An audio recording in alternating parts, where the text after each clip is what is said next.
Hi everyone, my name is Brittany. Welcome back to my channel. And today I will be reading some books for Black History Month. It's Brittany, bitch. This is something I wanted to do for many years. I just always forget when it comes to February because it's so close after the beginning of the year when I get all of my books basically from the library requested. And so they kind of just come in when they come in and I get a lot. I would say January through May, I get a lot that just come in staggering depending on if they're available. So all of a sudden it's usually the middle of February and I go, fuck, I didn't read any books by Black authors. Like nothing specifically, no specific reading vlog. So this time I will be reading some books specifically from Black authors with Black voices. So 3 of these books are new to me and there's one reread. It's one of my favorite books from many years ago in college. And if I have enough time for this reading vlog, I will be reading that book, but I will for sure be reading the 3 ones I have not read yet. And first we'll be starting with 7 Days in June by Tia Williams because I also have this on audio. And I'm actually 75% of the way into this from the audiobook. So this book is all about our main character. Her name is Eva and she's a single mom. She writes vampiric smutty novels and we'll say the love of her life was Shane. Shane and her met 15 years ago. They were together for 1 week and they have not seen each other since. Shane is also a literary author and they both write about each other in their books. They are literally each other's muses, which is something I definitely love about this book. And then Eva has her daughter who is 12 years old and she is very annoying. So overall, being 75% of the way into this book so far, I'm enjoying it. It's definitely not connecting with me as much as I would have hoped, but the beginning was really, really good and it really captivated me. And then I feel like as it kind of goes farther on, I'm not super interested. We are also getting to see Eva and Shane's past and see kind of what happened between them. And I think that the reason was really good that they didn't see each other again. I thought it was great. I loved that. But for some reason, I'm just not really rooting for them, if that makes any sense. I almost liked them better when they were apart, and seeing them together just isn't really doing it for me. I think the other problem is that her daughter is driving me insane. She's like a 12-year-old who's like obsessed with like categorizing people and she wants to be like a celebrity psychologist, which is really interesting. But at the same time, like I just feel like she's way too intelligent for a 12-year-old. Like I've never met a 12-year-old that can make thoughts like this, and like, I just don't really know if that's realistic. And especially because I've known how many 12-year-olds. I was a 12-year-old. I was not like this. It just feels like a little too forced. So I'm not in love with that, but I really did enjoy kind of getting to see their past, and we're getting great migraine representation, great chronic pain representation, great invisible illness representation. Our main character, Eva, has chronic migraines, and her description is almost like unsettling because it is so accurate to what it's like to have an invisible illness and what it's like to deal with something that nobody knows about, and to feel like you're literally gonna be unloved because of how difficult you are to like deal with at home when you're like recovering constantly and constantly battling something that nobody else can see. It is just, it's really harrowing. I honestly think that the author did a great job with that. So for that, really enjoy it. But I'm not entranced by their romance. I feel like they're almost better friends, if that makes any sense. I just don't really like feel the romantic connection.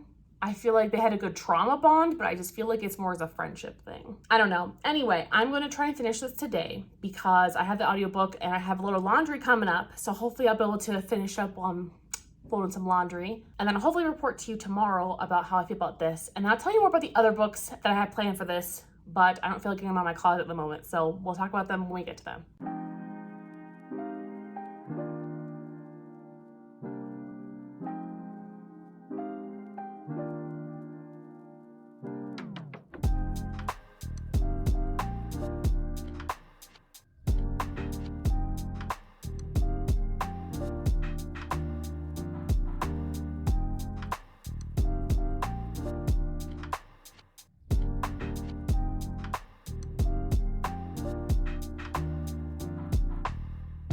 So I am finishing 7 Days in June, and I think I'm gonna give it a good 3 stars. Listen, I love the idea of this book, but I'm just not really sure if I'm actually a second chance romance kind of person. They knew each other for literally only 7 days, 15 years ago, and they've been holding a torch for each other ever since. I'm cool with the concept, but it's kind of insta-lovey. But different if they like spent at least like a year together or like a summer together, but only a week just seems maybe a little too insta-lovey even for me. And also since that week was like an entire euphoria fucking bender, it felt really melodramatic and toxic, and I'm not really like rooting for like their past relationship like whatsoever. I honestly feel like this book would have worked for me if this was a first time romance, and let's just say they still are both authors and then they've both been like holding a torch for each other, just like watching each other's work and reading all their books and listening to their interviews and like kind of like falling in love with them like through media, and then they finally get to meet at like a book conference or something. That would have been way better. And then they actually get to like explore like their past, like by telling each other like all their problems and learning to love and accept them as they are right now.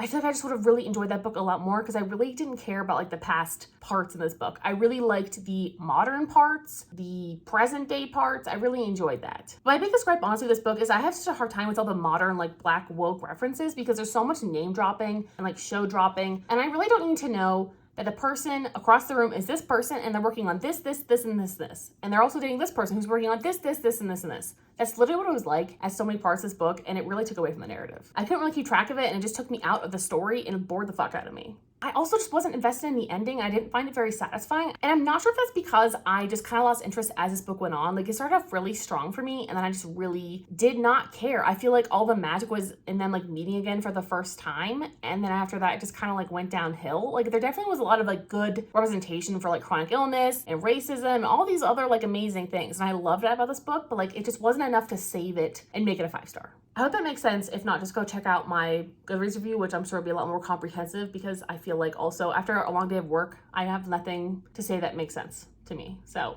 anyway, on to the next book in this video, Amari and the Night Brothers. I am so fucking excited for this damn book. And I've already started it. I'm already 100 pages into this. And this is the freaking inclusive and diverse Harry Potter that we deserve. There's absolutely no shade if you love Harry Potter, if you still support that world, because guess what, honey? It is your world. We will not let a transphobic, racist piece of shit ruin our world for us, okay? But this is literally a modern version of Harry Potter. Like from the first chapter, it just felt like Harry Potter again, like for the first time as a child reading it. Like it gave me those vibes. It gave me those feels. It gave me that nostalgia, and I'm reading this book for the first time. In no way is this similar to Harry Potter, but the vibes are the same. Amari's brother Quentin goes missing. He's been missing for like 6 months, and I don't know what happened to him. And then one day, Amari gets an email on his computer that self-destructs. And then she gets a delivery, and then she realizes that she has been invited to her brother's job, dealing with the Bureau of Supernatural Affairs. So Amari is whisked away into this world, and it is just so fascinating. It totally gives me the same vibes as experiencing Harry Potter for the first time, because we have a main character who is kind of a chosen one trope, and she's obviously on a mission to get her brother back, no matter the cost. And we're in this magical world with different kinds of creatures. There's witches and were-dragons. There's so many different things. I don't even know what they all are yet because we haven't been introduced to all of them, but I'm honestly so excited for this. I feel like I'm just gonna gush about this damn book. But anyway, this is a middle grade novel, so I kind of wasn't expecting to love it, even though it has amazing reviews. It has like 4 and 5-star reviews. I so far really love this book. I'm very like drawn into it, and I just really wish I had the audiobook for this, but it's 12 weeks out, and that's the problem. Is like I don't think I'm gonna get the audiobook obviously in time for reading this, but reading it is still a treat. I just like want more of it, so I want the audiobook so I can listen to it like at any other time of the day, because I just need to be reading this book. So I'm hoping this is the 5-star I've been expecting. I'm just like obsessed. I don't know, I can't stop myself from thinking about it, and it's so good, and it's so wholesome. You can read this with your fucking kids and you can love it too. There's even like a Sorting Hat moment where there's like this giant crystal ball and you touch it, it like gives you like 10% magical power, and it basically like shows whatever you're really good at. So like one of them, crazy organizational like freakish tendencies, and another one is like superhuman strength, and one is like a master tinkerer. Like I just think it's really interesting that like it takes whatever is already inside of you and then like amplifies it, even if you don't know. Like one of them didn't know she was a medium. I just feel like that was such a cool like Sorting Hat idea, you know, where everyone has to go up and watch each person like touch the crystal ball, and like it tells you exactly like what your power is.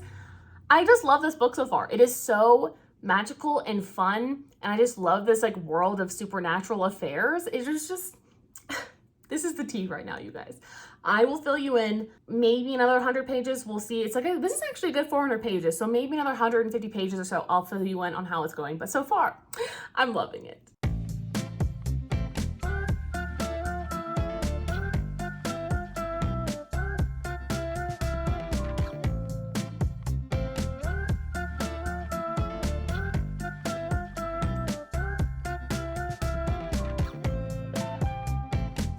into the place, a spot you found always. My heart, it started. So I ended up finishing Amari and the Night Brothers, and guess what? I think this is also gonna get a 5-star for me because I honestly can't really find anything wrong with it. I'm definitely surprised that I love this as much because I know it's middle grade, but like I don't really read middle grade that often, and I was expecting not to like fall in love with it as I did. I loved that the racism and classism in the story was perfectly woven into the narrative, and it perfectly supported our character, who is literally the main bitch. Like, I love her. This book was so good. I loved the world of the Supernatural Bureau because I already know which part of the bureau I would be in. I feel like I'd be in the department of good fortunes and bad omens. Like, they were so perfectly like me as a person. Anyway, I think you should definitely give this a try. I'm kind of surprised I looked on Goodreads. There's not that many reviews actually for like how many people I've seen talking about this book. Please go out and read it. I don't care if you have children, go do it. If you have kids, even more of an incentive, read this book with them because wow, this book was so good. I can't even tell you what it's about towards the end because obviously it would ruin a lot of things, but Amari is trying to find her brother.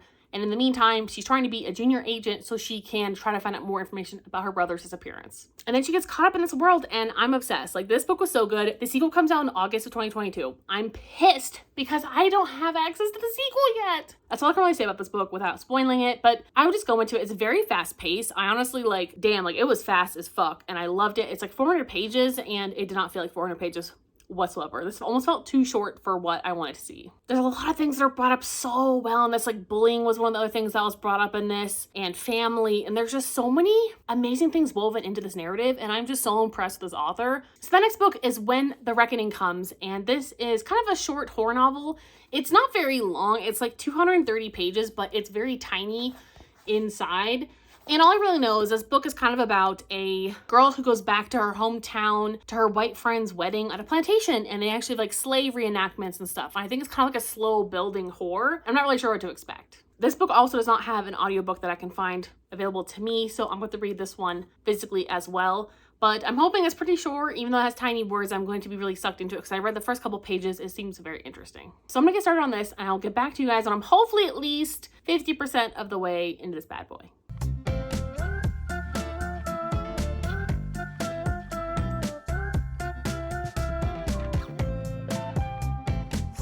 Into the place, a spot. So I know I said I would talk to you when I was halfway through this book, but I thought I'd just update you now. I'm only 60 pages into this book and I have to return this tomorrow. Like, it is on hold and I have 0 audiobooks to help me through this. I have work tomorrow. I'm going to try to read to at least the halfway point tonight, but like I'm kind of concerned because the halfway point is 118 pages out of like 237 page book, which really isn't that bad, but also it's very tiny writing. And I just don't really have the time to do it, but I'm going to try to finish this as much as I can for this reading vlog because I don't want to DNF it because I'm enjoying it. So in this book, we're following the perspective of Mira, who is basically coming back to her hometown after years of being away for her friend's wedding. It's her childhood friend who's having a wedding, and her friend is, I think, one of her only white friends, and she's marrying, I think, into like kind of a richer family.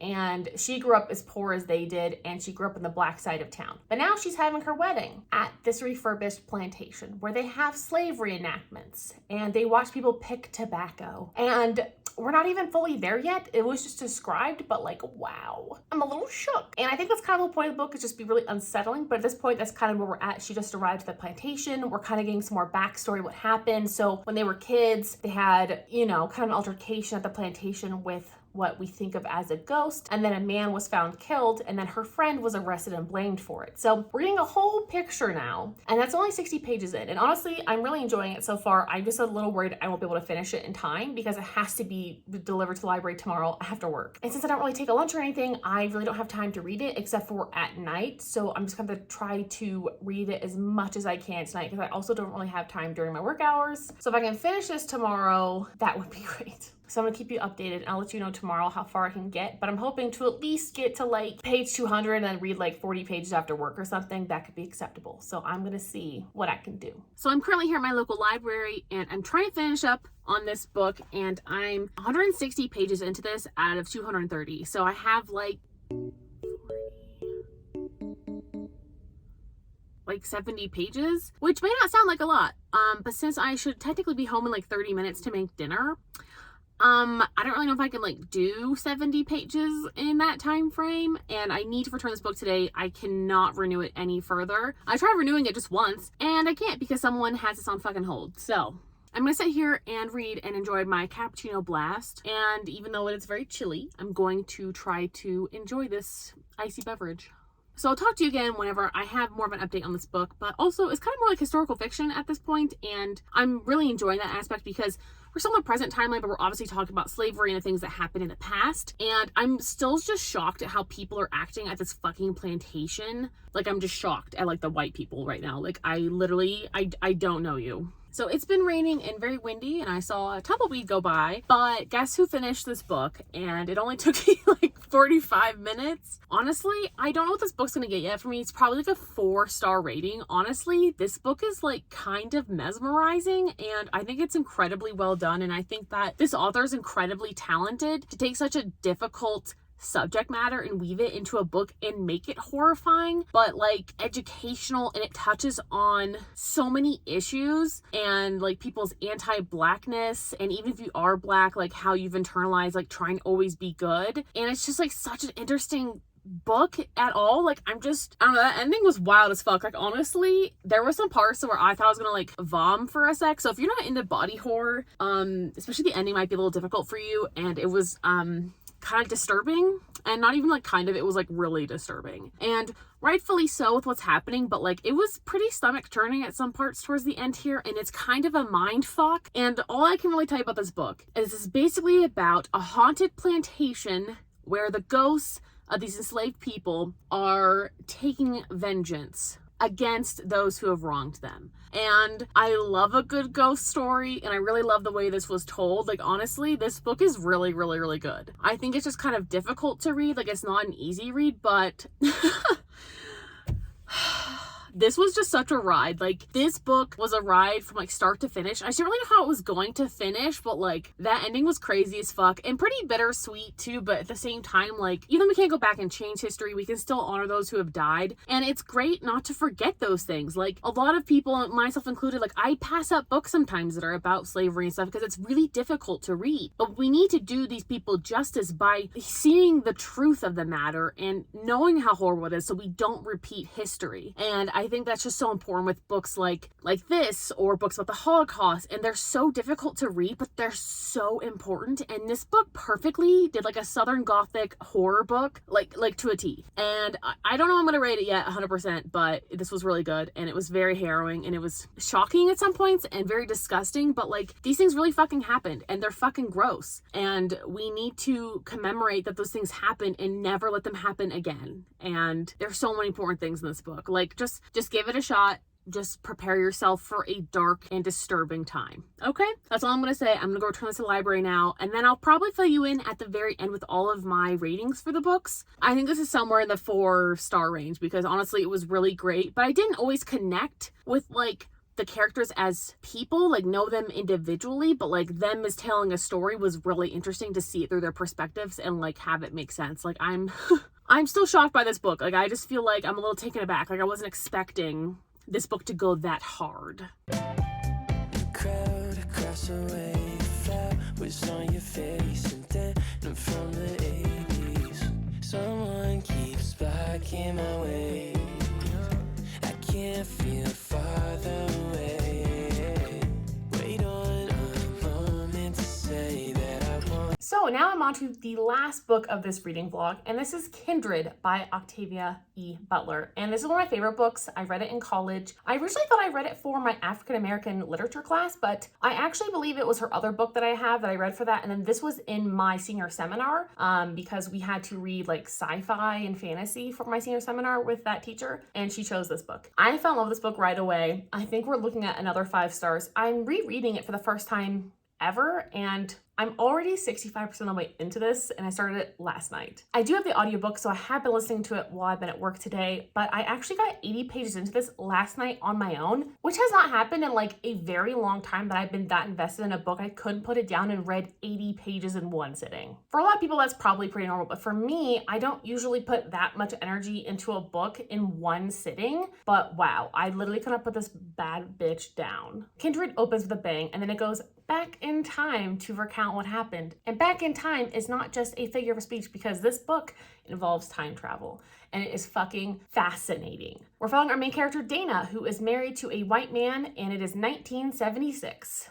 Her birthday on June 9th to be exact. And on her birthday, she falls back in time to take care of this little boy named Rufus who is drowning in a river. And she finds that her and Rufus are drawn to one another, and every single time that Rufus is in trouble, he draws her out of her timeline to save him. And then the only way she seems to be able to go back is if she really feels like her life is in danger. This is just such a fascinating book, and you find out why she has to go back and keep saving Rufus. And it's pretty discovered early on, like the first 30 pages. Rufus is one of her ancestors. And so if she doesn't save him, she could cease to exist, even though he is a young racist white man in the antebellum South. And I believe that the year is like 1819 when this first starts. So it's not really a good time for her, because she goes back and has to deal with slavery. And this is why this book is so fucking nuts and intense and beautiful. It is just so enthralling to read. I swear to God, Octavia E. Butler actually time traveled and then wrote this fucking story, because this is just so realistic and just so well done. And the main character is also like a writer, and I just feel like she low-key did this and then just wrote a book acting like this was like fucking fiction, but like it really happened to her. That's how good this book is. Also, she wrote this book also in the 1970s. I'm just saying, like, this bitch is crazy. I love her. She's probably one of my favorite authors, and honestly, I don't know why I don't read more of her stuff, but also because it's kind of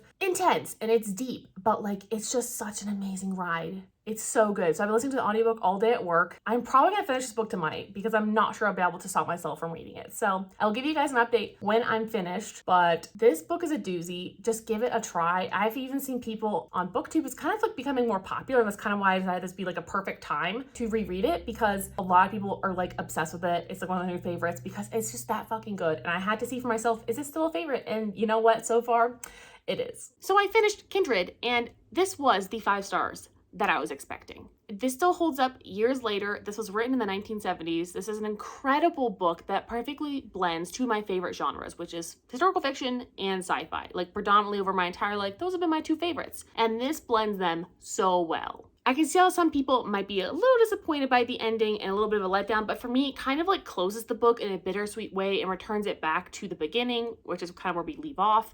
And I just really enjoy this book overall. This is a very harrowing book about slavery, but it talks about so many topics in here, and they're done so well. And this book is one of those I would just recommend to pretty much everybody. I just think even if you're not into things like historical fiction or time travel, I feel like it's still going to hit a nerve with you somewhere.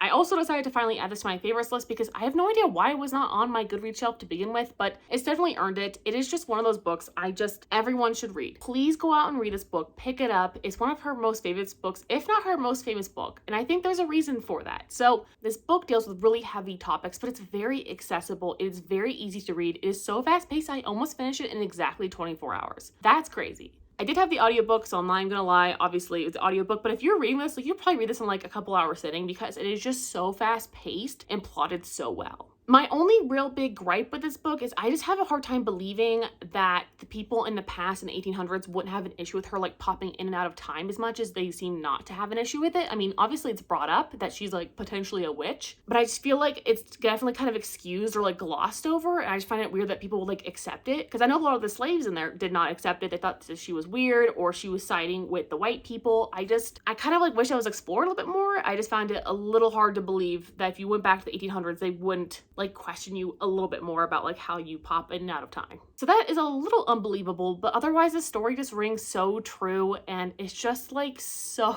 it's so good. I don't really know what else to say. I think it's one of those books you just have to go into it knowing what you know from what I told you and enjoy. So that wraps up this vlog. Please let me know if you read any of the books that I talked about in this reading vlog down below, or if there's any that I should read. Please let me know. I'm always looking for suggestions. Anyway, like and subscribe. Have a wonderful day. Bye.